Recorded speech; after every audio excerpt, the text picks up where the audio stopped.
మాట్లాడతాడు రేవంత్ రెడ్డి గారి గురించి. ఇలా ఈయన మాట్లాడుకుంటూ వచ్చిండు ఆయన.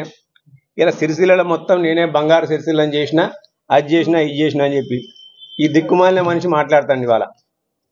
నిజంగానే తెలంగాణలో నీవు ఈ సిరిసిల్ల పట్టణానికి 50 లక్షల రూపాయలు నీ అయ్యి ఇచ్చిండా? సిరిసిల్లలో ఆ రోజు ఆకలి చావులు అవుతుంటే ఇక్కడనే మా గుమన ఎల్లప్ప ఉన్నాడు. మొదటి నుంచి కూడా మా తెలంగాణ రాష్ట్ర సమితిలో ఈ సిరిసిల్ల పట్టణాధ్యక్షుడు ఆయనే ఉన్నాడేనే. ఆ రోజు నీ బతుకు ఆయన కూడా 5 లక్షల రూపాయలు ఇచ్చి కొనుక్కుంటారా అంటే నేను పోలే. నేను ఇండిపెండెంట్గా పోటీ చేస్తున్నప్పుడు ఇక్కడనే ఏదో రెస్టారెంట్ ఉంటుండే. ఆ రెస్టారెంట్లో ఈయన బ్రోకర్ గారు వచ్చి 5 లక్షల రూపాయలు ఇస్తా అంటే తెలంగాణ ఉద్యమంలో నికార్సైన ఉద్యమకారుడు ఆయనతోనే ఉంటుంది తప్ప నీ 5 లక్షల రూపాయలు కాదని చెప్పి అప్పటి నుంచి ఇప్పటి కూడా అట్లనే ఉన్నాడు. మొన్న ఎలక్షన్లో కూడా మళ్ళీ 10 లక్షలు పంపించారు ఆయనకు. నీ 10 లక్షలు కాదు సన్యాసి, నాకు తెలంగాణ ఉద్యమంలో నికార్సైనడు కావాలని చెప్పి అట్లనే ఉన్నాడు. నీ బతుకు తెలియదా?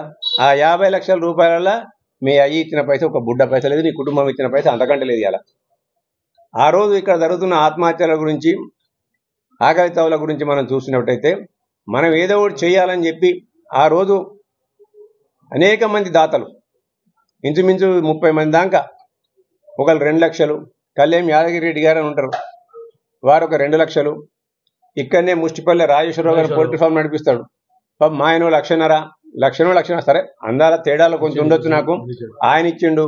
ఈ రవీందర్ రెడ్డి, ఏనుగు రవీందర్ రెడ్డి అని వెల్లారెడ్డి ఎమ్మెల్యే, ఆయన 2 లక్షలు, ఈటల రాజేందర్ గారు 2 లక్షలు, చనిపోయిన జిట్టా బాలకృష్ణారెడ్డి గారు 1 లక్ష, ఎన్ఎం శ్రీనివాసరెడ్డి గారు మహబూబ్నగర్ ఎమ్మెల్యే ఆయన 1 లక్ష, నేను 1 లక్ష, ఇట్లా మనిషి కింద మేము పోగు చేస్తే ఇలా నువ్వు పార్టీ, నువ్వు మీ అయ్య పార్టీ అధ్యక్షుడు కాబట్టి, ఆ రోజు మీ అయ్య పార్టీ అధ్యక్షుడు కాబట్టి ఆయన చేతుల మీద మేము ఇప్పించింది తప్ప అందులో నీ కాంట్రిబ్యూషన్ శూన్యం.